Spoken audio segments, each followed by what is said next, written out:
are so happy you've joined us for our May Everyman Live, our monthly webinar program. I hope you are well, and I hope you are as excited as I am to meet our featured guest today. But before we get to our guest, I want to introduce my co-host.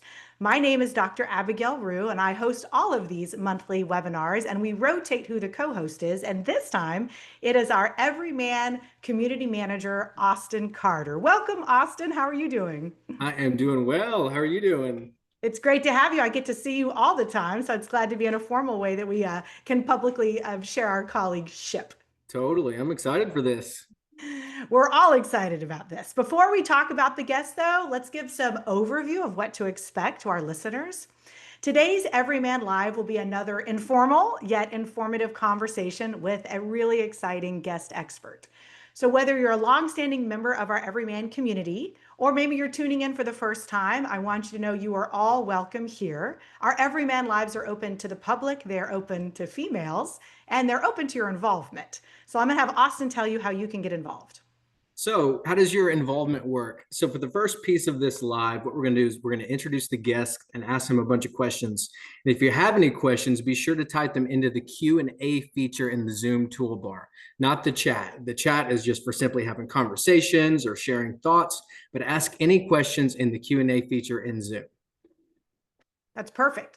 So when you type in those Q&A questions, we're going to save those for about the last 15, maybe 20 minutes of our time together. And Austin and I will then read aloud your questions to our guest. So the idea is that we'll have kind of a longer narrative format with our guest for the first 30 or so minutes. But then the last bit is going to change the pace and it'll be more rapid fire. We'll ask our guest as many questions as we can get to. He'll keep his responses to under a minute. So post as many questions as you can think of because we should be able to get to quite a few of them. Now let's get to know who is this exciting guest. I am so pleased to introduce to you all Mr. William Broyles. Bill is a man who has done it all. He was born in Baytown, Texas, and has degrees from both Rice and Oxford universities.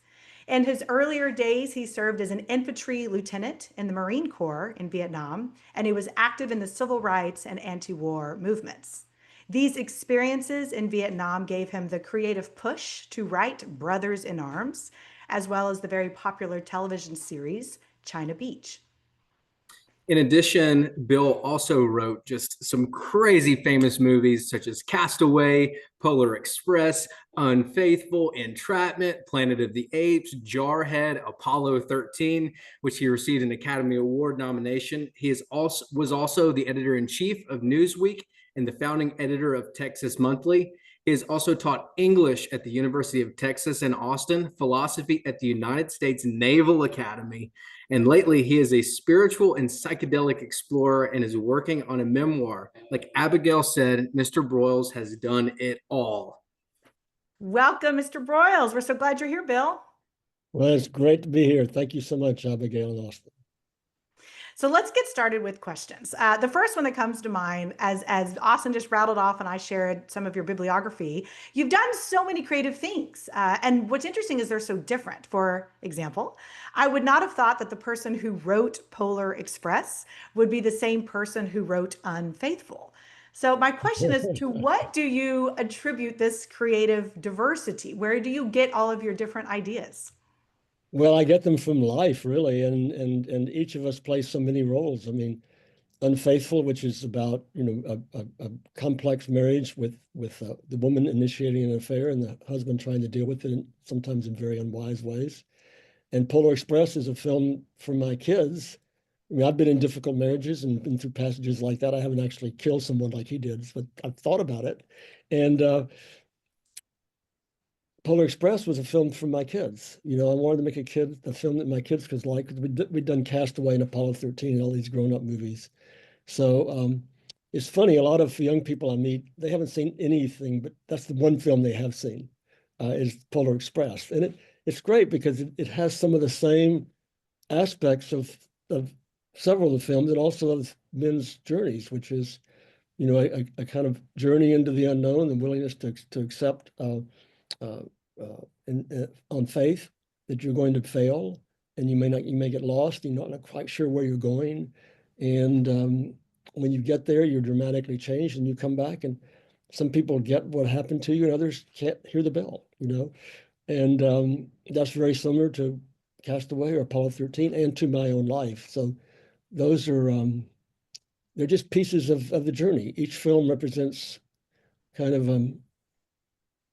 kind of an aspect of what it is to be human, really, to be a man, of course, but to be human, since this is what we're doing. Thank you. Yeah, you know, the crazy thing, Bill, just to let you know, is I grew up watching Polar Express. There you go. And so to like to put these pieces together for me is just wild. So I'm just curious, you know, out of all of these projects that you worked on, from your military career to these films that you've written and just your whole freaking amazing life experience, what's been your favorite project that you've worked on? What's stood out to you when you look back at your life and you go, that's the thing I'm the most proud of? Well, I have to give I can't pick just one. It's like I've got 5 kids, and if you ask me what's my favorite kid, I'd have to say, oh, I can't. You know, doing Texas Monthly was wonderful because it was the creation of uh, something really in the world with a group of other people, a community, and that we made out of nothing, really. And everybody said we couldn't do it, and we did. And I thought it would last maybe a year, and this was 52 years ago, and it's still going strong. And Castaway, China Beach, obviously, and I can talk about that in a bit, but Castaway especially, because that's really, in some ways, a metaphor for um, my for lots of anything in life that we go through that um, is unexpected and it takes us out of our everyday lives, takes us out of our expectations. It can be going off to war, it can be having your plane crash, it can be losing a loved one, it can be getting a cancer diagnosis, it can be anything. It can be failing at your career, losing your job. It can be getting divorced. Anything that upends our expectations of what our life is going to be like. And it then confronts us with how do we respond to this? And then what happens when we do respond? And if we do change, how much of the life we lived before can we bring along with that changed person? Um, so Castaway, it also took many years. Um, you know, I want to tell a brief story about it because at first I thought it was just going to be like a Robinson Crusoe story about a FedEx guy who his plane goes down and he learns how to survive. And he goes through the stages of survival. He finds food, he finds water, he finds shelter. He learns to make fire so he can cook his food. So that gives him some time to where he can actually then start making art on cave paintings. And so there you have like, you know, humanity, our story of us coming up and from hunter-gatherers to art to then, you know, living in caves and then moving out. So I sort of figured all that out with a bunch of Mormon hippies. They dropped me on a beach in Sea of Cortez with nothing. And everything you see in the movie, I did. I mean, I had to figure out, oh my God, you know, how do you open a coconut? How do you do this? How do you find water? How do you spear a fish? And how do you make fire? And the making fire thing, it was just exactly like in the movie. None of those Boy Scout things worked. You know, I'm getting my hand bloody, and I've been there for like a week eating raw stingray and raw crabs. Um, and my Mormon hippies were like 4 sand dunes away, and the wind changed, and they were cooking bacon, and they were here playing the Grateful Dead, like trucking, and I was thinking, oh my God, I can't eat another bite of this raw stingray. And someone over says, guys, I can't make fire. Show me how. So they showed me the plow method, and I went back and I did it. I made the fire. I danced around it, singing, "Come on, baby, light my fire." I cooked the crab. I thought, okay, end of story. Um, and I thought, well, I'll just pack up and head out because I've got what I needed. Because I base my screenplays as much as I can on my own experience, not just on books I read or other movies I've seen. And I thought, no, I'll just spend a couple of more nights. So I stayed there, and I realized I was fed, I was housed, I had food, water, my needs met, and watching the stars go around in the sky. And I thought, oh my God, I'm really lonely. I'm really lonely. And I thought, maybe I'll go join the Mormons. No. So I stayed there 3 nights. On the fourth morning, I woke up, I went down to the beach, and a volleyball had washed up on the beach. And so I picked up the volleyball, I took it down, I put some seaweed on it, and I said, you know, basically like this, so Wilson, what's happening? And I started talking to Wilson, and that got me through the next couple of nights and said, okay, I got to go. So I was leaving Wilson and leaving, and I thought, oh my God, idiot. That's the movie. The movie isn't about physical survival. It's about how do we survive spiritually and emotionally, and we do it together. We do it in community. It's about us, not about me. And even if we have no one to connect to, we make up an imaginary friend if we're a child, or we make it out of a volleyball. And that was the connection. That was how I figured out the movie. And Wilson is still my favorite character I ever created. Do you still have the volleyball? I have a volleyball. No, the real volleyball is one of them is in the Motion Picture Museum. I think Tom has one, Bob. No, he doesn't actually. One got auctioned for like $400,000. They got some prop guys kept, and I have the replica that you can buy at the sporting goods store. So that was that, but it's also the thing about Castaway is that we picked FedEx because that was the most connected you could possibly be. Where you really had mastery of your environment, of the created world, of the world of technology and computers and how we can connect to each other. And the world, it's all right there in front of your screen. And take the person behind that physical connection, where you want to send something, FedEx. So, and then you disconnect the connector, and the man who's lives for his career. He has a fiance, his life is perfect. You disconnect him, boom, from all of that. And what happens? What are you made of? How do you survive? What do you learn? What's it like to be alone for 5 years? What's it like to be staring at a whole new constellations? And what's it like to just be looking at the ocean or studying a shell and living in the creation? What does that do to your soul and spirit? What does it do to have a cave you go into, and in the darkness when your battery goes out on your flashlight? What happens when you deal with that shadow part and with the light on your own with just a volleyball? And then we made the movie, and the studio wanted to put in all kinds of music and voiceover to explain everything. I said, no, you can't do that. At the very last minute, we wrote a scene at the end where he says, I had control over nothing. I couldn't even kill myself. And then he realized that tomorrow the sun will rise, my favorite line in this movie, and who knows what the tide will bring.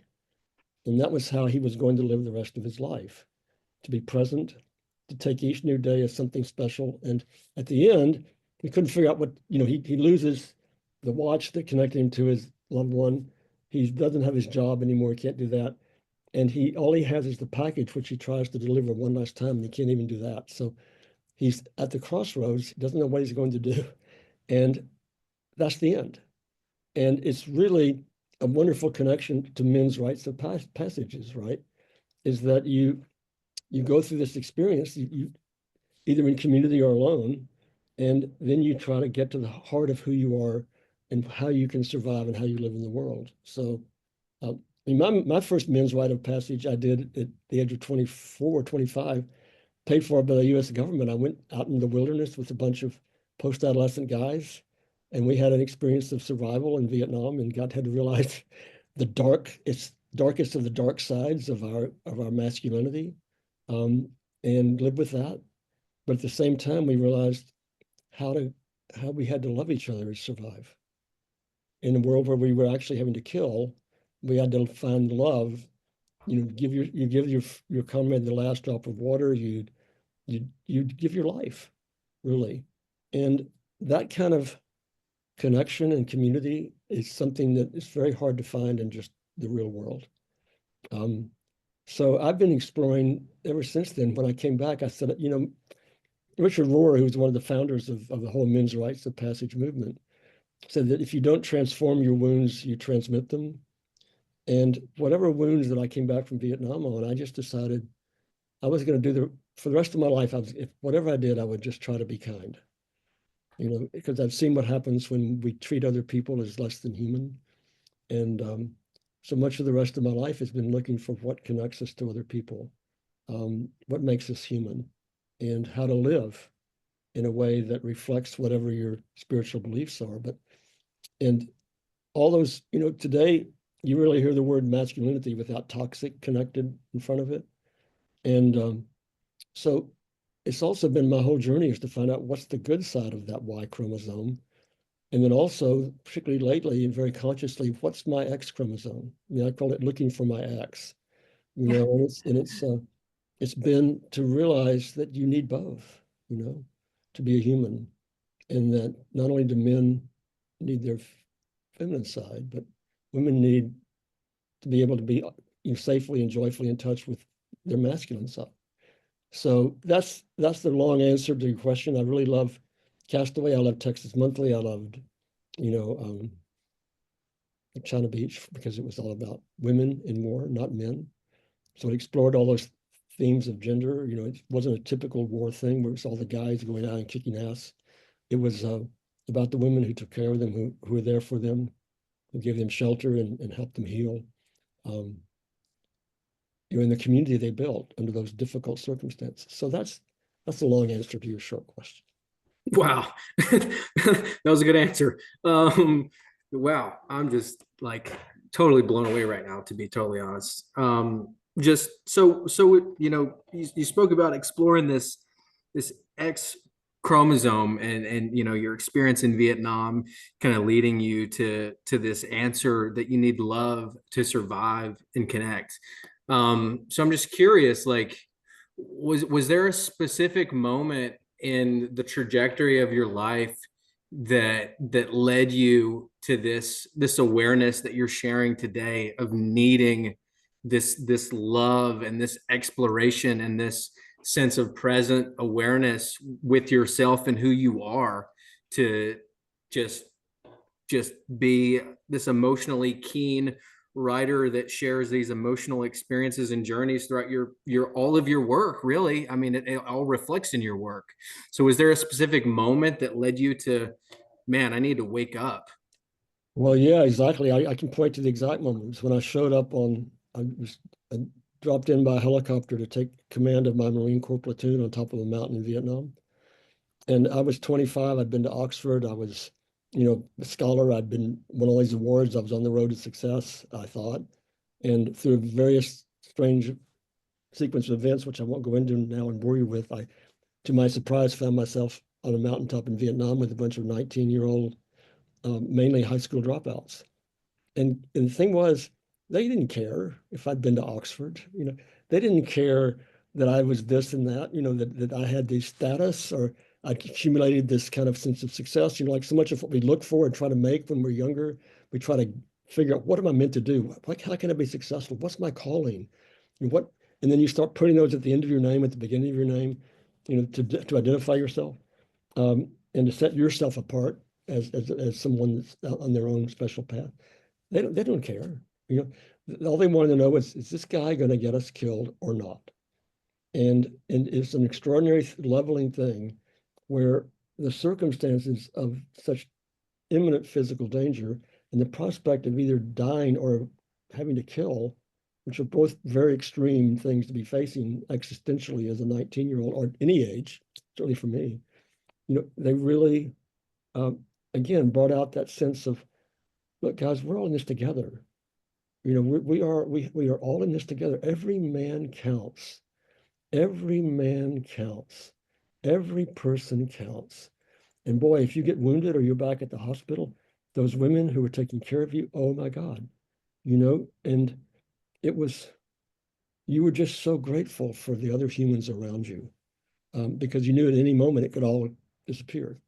And that's, that stayed with me my whole life. And it just, sometimes I'd lose it and I have to be reminded. And other times, I get caught up in climbing the ladder of success. I got out of Vietnam with no job in 1971. And I was the editor-in-chief of Newsweek, which then was a big deal. It's not now, of course, but it was one of the top 4 or 5 jobs in journalism. 11 years later, from nothing. I had no contacts, no nothing.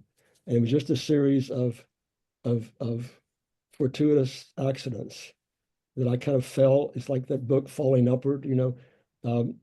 I just fell into one thing after another and woke up kind of like Zelig, you know, what am I doing in the middle of all this? And it was climbing the ladder of success, which is what we do at that age, right? And getting to the top of the mountain, like where everybody wanted to be, and no one ever leaves. And I thought, I don't want this. This is not who I am. This is not me. But I thought, but it is me. It's like this is what I worked for. It's what I always wanted.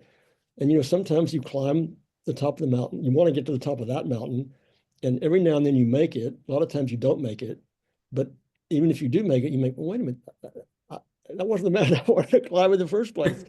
And so you go back down and you think, and you're a failure and you failed and you're devastated and you think, oh my God, what am I going to do now? And then, you know, tomorrow the sun will rise and who knows what the tide will bring.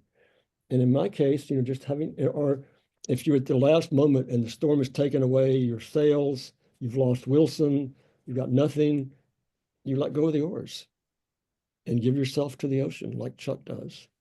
And you know, the whale will blow its water in your face and the thing goes by and you go on it. And so I've just had a lot of faith in my life, you know, and that's part of the Vietnam thing is maybe not to be afraid of failure.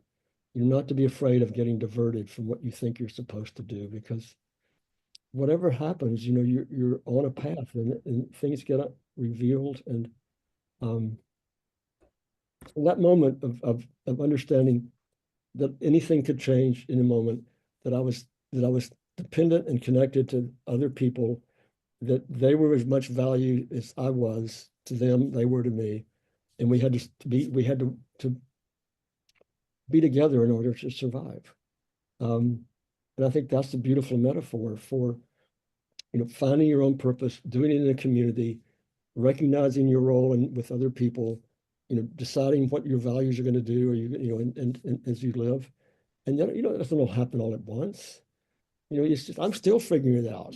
You know, I'm 80 years old and I'm still, you know, I'm out doing pilgrimages. I'm taking all these weird psychedelics. I'm chanting. I'm doing all this stuff I never could have imagined that Billy Broyles from Baytown, Texas, would be jumping around chanting Hare Krishna with a bunch of Hindus. You know, me, you know, and it's a beautiful life. It's a beautiful life. I want to follow up, Phil. Yes, you have lived a beautiful, exciting, impressive life. But what I perhaps am most impressed with is when we were preparing for this interview and I asked, you know, what did you want to talk about? This is a quote you sent. Rising out of the shadow of failures has been the key to what success I've had in life. Oh, I forgot about that. Yeah, you said that. And I was struck by a man who is known for so many wins, actually believes that his failures have been his key. So tell us about these failures and why you believe they have been the key to your success. Well, I can go through the list. It's so long, I'm boring one. But I went to college thinking I'd be an engineer like my father, and I failed math freshman year, which was my major. And I had to go home and tear up my slide rule, which we then used, and hang it on the wall. And my forefather was really just disappointed, and I was failed. And I ended up wandering over into history and English, and off I went, you know, and because I'd failed at what I thought I was supposed to be. And then, you know, I was at Oxford and on the success track, and all my friends there were going on to be work at big law firms and work at big investment banks or run this or do that. And I was on this hilltop with these bunch of 19-year-olds thinking I was going to die in the mud. No one would ever remember. And that was the moment in which a satellite went over. I went to a hospital and I saw a nurse there taking care of all these people. I was so shocked to see all these wounded teenagers. I fainted, broke my nose. That was my combat injury. The nurse I woke up to was just inspired me. So years later, that nurse became the key to China Beach, which was one of my successes. And the satellite going over was Apollo 13 on its way to the moon, which was my first film. So in the midst of my lowest possible moment, where I thought it was all over and I was utter failure and I was going to end up being nobody in the mud and just a simple cross in some military submission, I saw the keys to what my future successes were going to be. And after I did China Beach, it was a big hit. I had a bunch of failures in TV. I couldn't get a job. And a guy I'd been nice to at Newsweek, a researcher in the elevator, had gone to work for Ron Howard. I'd totally forgotten him, but I helped him get the job out in LA Bureau. He called and said that Ron had just bought the rights to this book by James Lovell about the Apollo 13 mission, and they wanted someone with a journalistic background to write the screenplay. So I said, okay, I'll do it. And that led me to that, So it's, again, being nice to someone in the elevator, living with failure and realizing that the Greeks had a contest to write one sentence that would always be true. And the winner was, "This too shall pass." Nothing lasts. It changes the essence. That's Buddhism. That's everything. Nothing lasts. Changes everything. And to have faith in that, and again, my line from Polar Express is, the tramp says, sometimes seeing is believing, and other times the most important things in life are the things you can't see. So, and to be open and vulnerable, to trust those spiritual, emotional sides of life, because those are where often your salvation and healing both come from. I want to pick up on that because you've talked multiple times about this spiritual side of life, and you said you're taking psychedelics. Share us more where this ideas came from and what you've learned from this. Well, I was at a low point, when you're in your 20s and 30s, you're building things and you're trying to make a family and you're trying to decide who you are and what works for me, maybe. And then you may get into your 40s and think, well, gosh, what's that all about? Is that really what I wanted? And then you get, into your, like me, into your late 70s, and it's like, oh my God, I'm gonna fucking die. Excuse the language. And You're allowed. and and me, not just death is real and all that, but me, I am out of here eventually, soon, probably, and that kind of focuses you a lot. And it's in a way, it's the kind of focus you should have your whole life, which is, because we never know how much time we have. We live on borrowed time and we've got to give it back. And I was very into my mortality and was kind of writer's block, and I went on the Camino Santiago, and that was extremely inspiring to be around all these people who were proceeding in this physical journey of faith and hope, whatever their spiritual belief was, and that kind of to breathe that air and to share that vibration. It's really, quantum physics and everything. We are made of energy and vibrations, and so is everything in creation. It's vibrations in a field, but there's also vibrations coming from other humans, and you can feel it through music, or you can feel it in community, you can feel it meditation, you can feel it in chanting. That's one way to kind of really get into a deep mystical experience. So that was really amazing. And I fell in with some people that were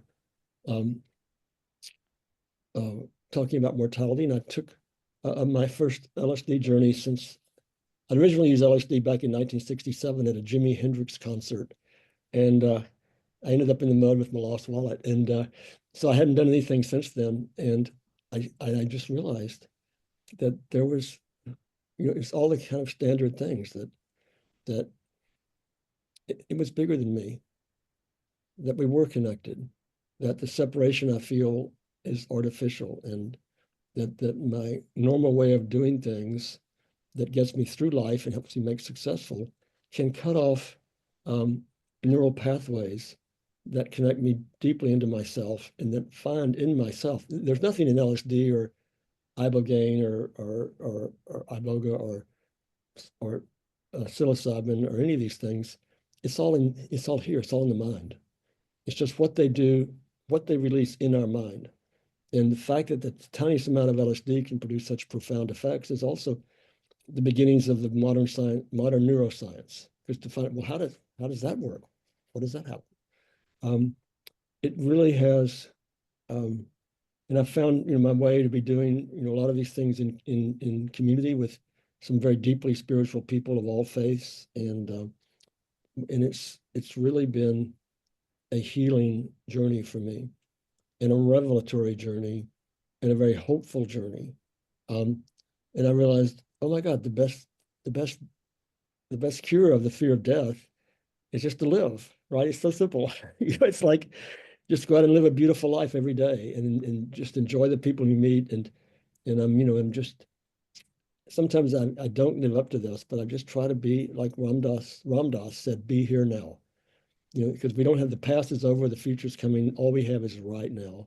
And the psychedelics and the spiritual explorations, the meditations, the chanting, and also I've always been an extreme hiker and climber and skier. And I realize that so much of the bliss and experiences I've had, like, on really dangerous runs or on these extremely long hikes or on climbs, um, are just very connected to the same feelings I get in meditation or on psychedelics or doing kirtans or, doing medieval chants or there are lots of ways that we access these things that just tell us, hey, there's more here than just what we're doing today. There's more here than our to-do list.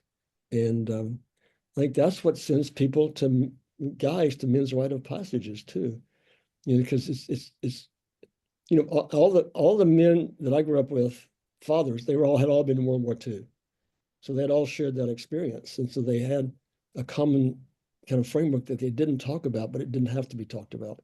And they buried and sometimes they passed along their pain intergenerationally, like so many of my Vietnam vet friends have done. Um, I just lost my train of thought there. Well, anyway, ask me another question. Yeah, it was a wonderful explanation of just your energy that you've given towards kind of exploring a spiritual life and your psychedelics. But we do have time probably for one more plan question, which I'll let Austin ask. I do want to remind the audience that after this question, we'll turn to the rapid fire Q&A. So this is your chance to populate the Q&A icon with whatever questions that you've been inspired to ask after listening to Bill, and we'll get to those very soon. So Austin, why don't you ask our final question? Yeah. Wow, Bill. I've just got to say, you have this just beautiful, grounded humility in the way that you speak. I mean, you've had this just unbelievably illustrious career with all these successes and accolades and all of these things. And just to hear the way that you speak about it is it's just absolutely beautiful. So I'm just really blown away right now. But just to move the conversation forward, what are you working on just right now?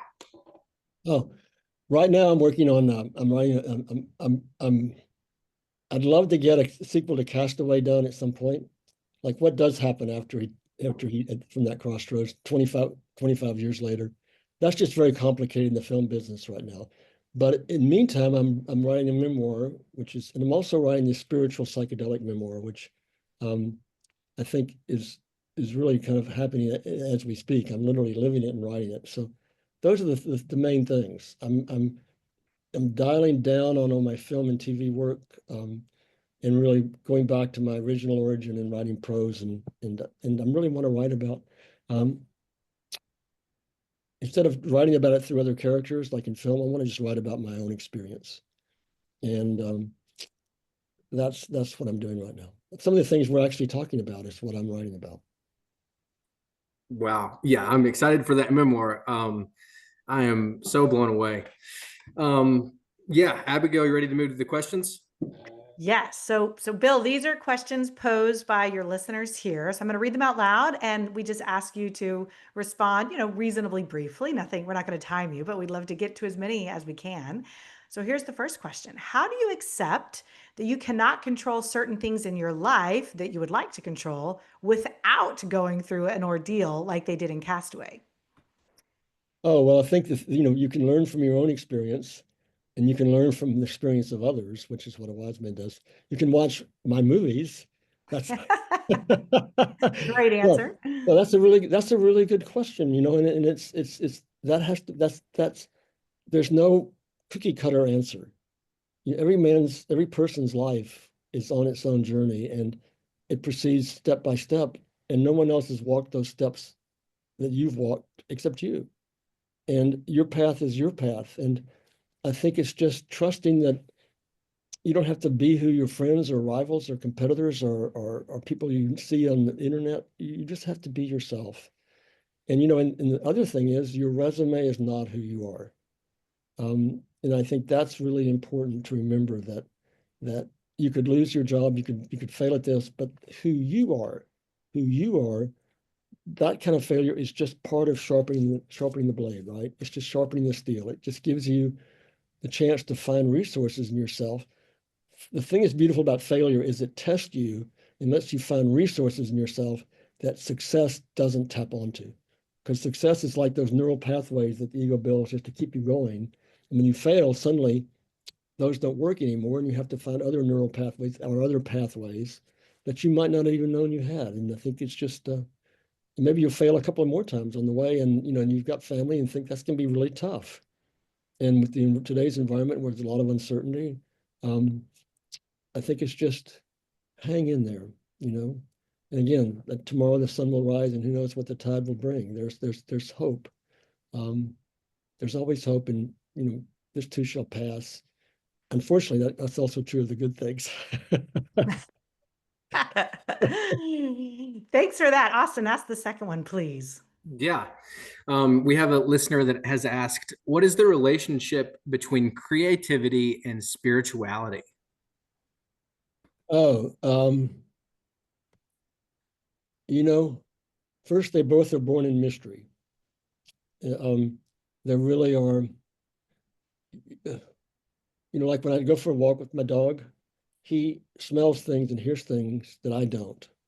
And when I try to live my spiritual life, I'm constantly finding truths in myself that I didn't know were there, but also discovering kind of truths that are outside of myself, that I learned from other people or from reading or from my own experiences. But it's just in the creativity combined. Well, actually, they're very connected because your spiritual experiences, if you don't connect them to a spiritual practice, you know, they don't mean anything. A spiritual experience without a spiritual life is meaningless. But a creative inspiration without a creative practice that then discipline through application every day to produce something. You see a musician play in Carnegie Hall or somewhere, you don't see all the thousands of hours of practice. You see a film like Castaway, you don't see the 106 drafts that went into writing that, you know, all the years of it. And each draft is a failure. And every practice is not as good as you want it to be. You know, and so it's always, you know, you are the master of your own fate in some ways. In other ways, you have to just don't push the river. You know, it's a combination of creatively and spiritually. Is that inspiration can be really important to both, and they can come from some of the same places. But if you don't follow them up with application, with action, with a practice, then they just kind of float away. Thank you. Bill, this is a very pointed question. Name 3 life experiences which you hope to have in the next 10 years. Oh, I want to watch the salmon run, which I've never seen. Just the idea of these fish just desperately swimming upstream to where they were born to spawn and then to die, you know, in just huge masses. And I've always wanted to do that. Uh, I would really, let's see, what else would I like to do? I would like to see more grandkids. And the beautiful thing about grandkids is not, they're great, but this to watch your own children become a parent is like a, you know, amazing thing.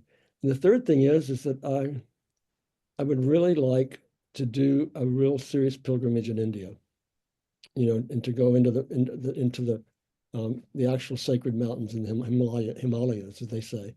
You know, it's I would really like to do that and have one more good climb in me and ski one more really great run that I don't think I can make it down. So that's it. That's wonderful. So, Bill, we have another listener ask, and this kind of leads off from the last question, is do you feel a sense of urgency about the time that you have left in life, and what is your purpose in life now? Um, yes, I feel a lot of urgency, and I have to just try to dial that down because the fine line between urgency and anxiety is not one you want to cross. Urgency, you know, produces a sense of productivity. Anxiety is paralyzing to me. I mean, I just like, ah, And I write it. I got no idea if anything I'm writing sucks. Nobody cares about this. Who do I think I am to write that? That's the traditional writer's version of the insecurity that says, I shouldn't apply for that job. I'm not good enough for that. It's the I am not enough. And so the urgency has to be combined with a kind of centeredness, and so if I really looked at things like, actuarially, I'm 80, so how long is not only am I going to be alive, but how long is my mind going to work? How long am I going to be able to climb mountains and ski double blacks and those things? You can feel a time date and you don't know what it is.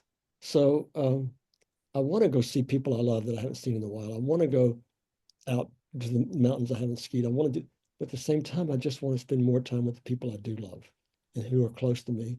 And I want to try to make my writing as real and as honest as I can, which I've always had to do. But again, it's you end up shrinking the circle a little bit because you can't be everything to everyone. And I've had multiple lives and I have so many friends from all over, and I never get to see any of them as much as I want or can. But at the same time, I've got 5 kids and a couple of grandkids and a lovely wife and some really deep spiritual community people I spend a lot of time with. And the days can pass. If I just tried to go visit each of my kids, I would have to get a travel agent. Um, it's what to leave. Is that Bob Seger, what to leave in, what to leave out.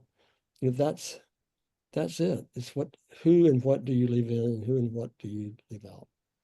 And it's a kind of a focusing that I find at this point in my 80s. Now that I'm in my 80s, holy Christ, no man in my family lived over 70 for like 10 generations. I don't know. So I'm thinking, wow, what am I doing here? I grew up in Baytown, Texas. It was a refinery. I was swimming in refinery effluent and breathing air that, eating crabs off the bottom of this most polluted waterway in the world. Nobody knew anything about any of this stuff back then. And I thought, well, and so many of my classmates have died, what am I doing here? And I think, ultimately, that's the question Chuck asks himself every day. It's why am I doing here? Why should I keep going on? And I think we answer that, that this is it, right? This is what we have, but that it's not all. That's the thing is I've really realized is that, we're born out of darkness, we go into darkness, but we have this briefly human period in between. But that's not all we are. I've come to believe that. I've been very skeptical about all these things, but and it's kind of given me, my psychedelic experiences have given me a glimpse of something that's beyond this particular space suit I'm wearing to do my spacewalk in, in this environment. So that gave me hopefulness, so I went through a lot of the Tibetan Book of the Dead experiences on several of my journeys, and it's been very centering and peaceful making. But at the same time, I get up some days and I think, oh my God, I'm not getting enough done. You never solve the problem. You just try to find ways to live, and if you can find people who are also with those same values and doing the same thing and at the same part in their journey, like you do in these men's programs, those are that can tell you, A, you're not alone, B, you're not an idiot, C, a lot of other people are experiencing the same thing you are, and 4, you can do it, and there are people that care. So it's a lot of it is constructing a practice and a community that sustains the best part of you, and at this point in life. So that's where I am. That Wow, aligns with great our answer. mission. Bill, here's another pointed question from an audience. Which novels have had the biggest impact or influence on your life? Novels. Huckleberry Finn, just because it's a journey and beautifully done, and it's funny, and it's more. It gives lessons about the racial issues that began our country that I think are deep and profound.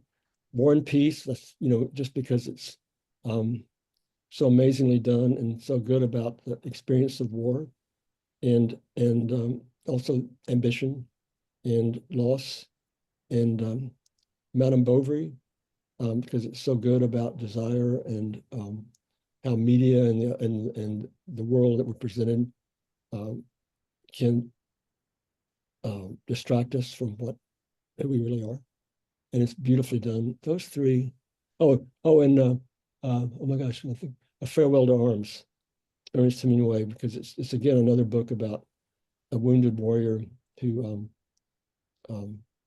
returns, and the writing's just beautiful, and finds a kind of a love, then loses it.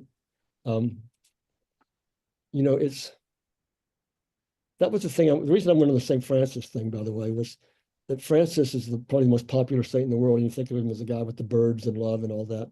He was a warrior, a knight who was imprisoned. And if you go to Assisi, there's a statue of him on his horse when he's come back from having been a POW for a year.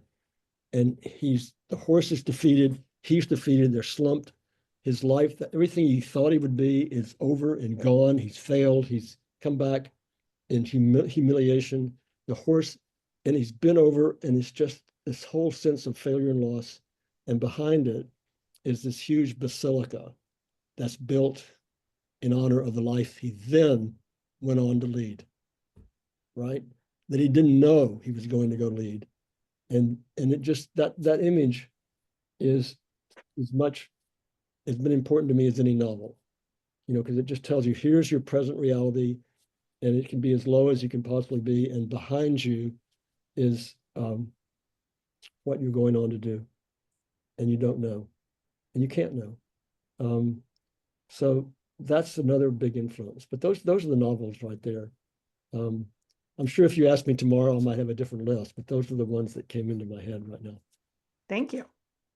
Wow. We have another question from a listener. How spiritual should one aspire to be? Or said another way, where do we draw the line between simply enjoying the physical world as humans and working towards being more conscious or connected to God? Wow. How about this? Why draw the line? Okay. Why not just see it as all one? And all the physical and all the things we manifest ourselves in this daily life, is miraculous. I mean, just being able to see God do laundry. That's the kind of meditation thing. It's that in our daily lives, that is our meditative practice. If we can make the details of life a spiritual journey, a spiritual experience, that's, I think, drawing the line is what I've been trying to do for so many years, and I didn't know which side I was on, or I did one or the other. And what I've been realizing is there is no line if we really are living a whole life. And I'm not, I'm trying, I'm aware, and I fail, 90% of the time. But again, I'm not that afraid of failure anymore, so I'm just keeping at it. I love the phrase, see God do laundry. We probably have time for, I'm going to ask one more question from our audience, and then Austin, and then we'll do some wrap up. This is from a listener, and you talked earlier, Bill, about your rite of passage when you landed on the mountain in Vietnam and what that did for you. This listener wants to know, have you found rites of passage that celebrate and recognize midlife transitions? That's a really good question. I kind of had to feel my way on mine. I had a hard time. And I did some things I regret, but I just rededicated myself to trying to do something positive. I did not have a structural thing. I joke about being in Vietnam as my men's rite of passage, and my Castaway is, in a way, my creative expression of that. Is that he loses everything and he's beginning, but he has the resources at the crossroads to go live a different and full life. And that sometimes I've sublimated these things into my creativity and spirituality. I've sublimated the spiritual side into the creative stuff. So that's, and I'm very, I think that like what you all are doing is really a good idea. And if I had known about something like this when I was leaving Newsweek, I probably would have checked in, or even earlier. I was only 38, 40, whatever it was when I left. 40. Yeah. Thank We you. need to get Austin, you why out don't to an everyman retreat, Bill. That's right. You have one more time for one more question, Abigail? You do it, Austin. Last question. Yeah. Okay. Last question. We have a listener that has asked, Bill, what have you identified over the years as the most potent, most important strength or ability that has accompanied you at the moments you've found yourself at a crossroads? Wow. The thing at those moments, particularly on the dark side of it, is you don't feel you have anything. To truly be in a failure, the depth of it, it goes into hopelessness. You don't know what to do. You're lost. And, you don't know. First, you write help on the beach, right? And you expect someone to rescue you. And then you realize no one's coming to rescue you. And you have to figure out where you are, how to survive, and what to do to get through the day.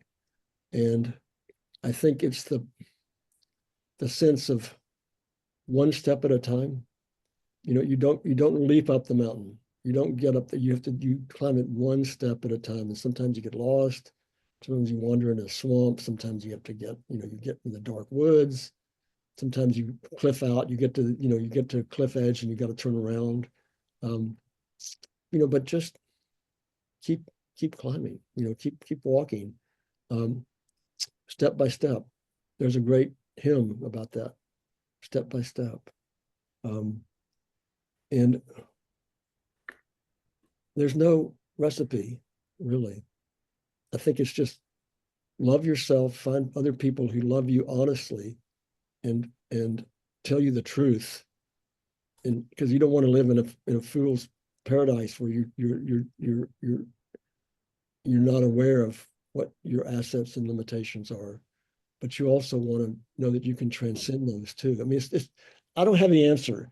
I think the answer is just, again, go back into this too shall pass, and step by step, right? And tomorrow the sun will rise, and who knows what the tide will bring. It's that sense of possibility, and the darkness, the light comes after. It's as night comes to day. And you can't have the light without the dark. Your shadow self is important. And to dig into it and to understand it. And it's not all bad, right? But it's also, to transform it into the light. It's I'm still. I wish I could tell you guys, okay, I'm 80. I figured it all out. Here's step 1, step 2, step 3, step 4. Follow this, and I got a best-selling book, and I'm on Oprah. And but it's not like that. At least not for me. I wake up every day sometimes thinking, what the fuck, Totally. Then and I try to get a little exercise. I try to do a little meditation. I try to do some writing. I try to be with my wife, be kind, see my kids, just whatever gives you hope. It can be binging Friends. I don't know. It can be watching Sports Center. It can be, I don't know, whatever just gets you through. And I'm not saying, just that in the way that just numbing yourself. I'm just saying, being kind. I said at the very beginning was what I learned out of Vietnam. And the person I was found the hardest to be kind to was me. When I was running cross country in high school in Baytown, we had this thing called Indian file where you would you'd run in a row, and the guy at the end had to sprint to the front. So when I was the last guy, I'd sprint, everybody would speed up, right? So I would be running, and the coach was this old Iwo Jima Marine guy with the bullhorn at the edge of the stadium, and they're going, "Broyles, you suck. Broyles, you suck. You'll never be anybody." And I had that guy's voice in my head. I still do. I still hear him like that's what is 65 years later. And everybody has that inner critic, right? That tells you can't do it and you're not good enough. And guess what? That's just you. That doesn't, you don't have to believe that guy. It's just those thoughts that come and go. We are our thoughts and we're not. And it's a mystery. If all my thoughts aren't really me, then where do they come from? But on the other hand, part of the great thing about meditation is just, okay, I let it go. And, whether it is meditation, centering prayer, just a sense of taking inventory of yourself and being at peace with yourself a little bit every day. And I do that sometimes in sitting, but I'm more of an action guy. So if I get out in the mountains, or if I get out to do something, I find that that's often where I bleed off that inner critic. But it's always, you just go for it. Don't, Yeah. Wow. Wow. maybe a volleyball washed up the next day. Maybe who knows what. But there you Wow. go. Yeah, I'm blown away by this conversation. Abigail, closing?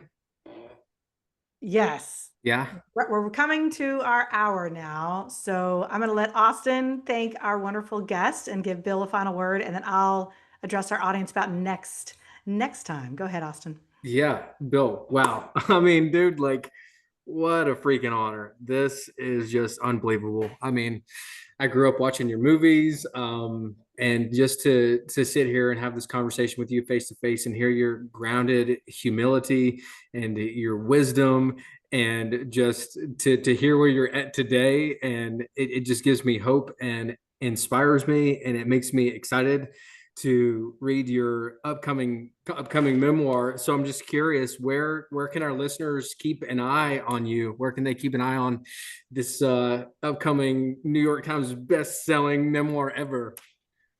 Well, I don't do social media, man. Our last Instagram post was like 12 years ago.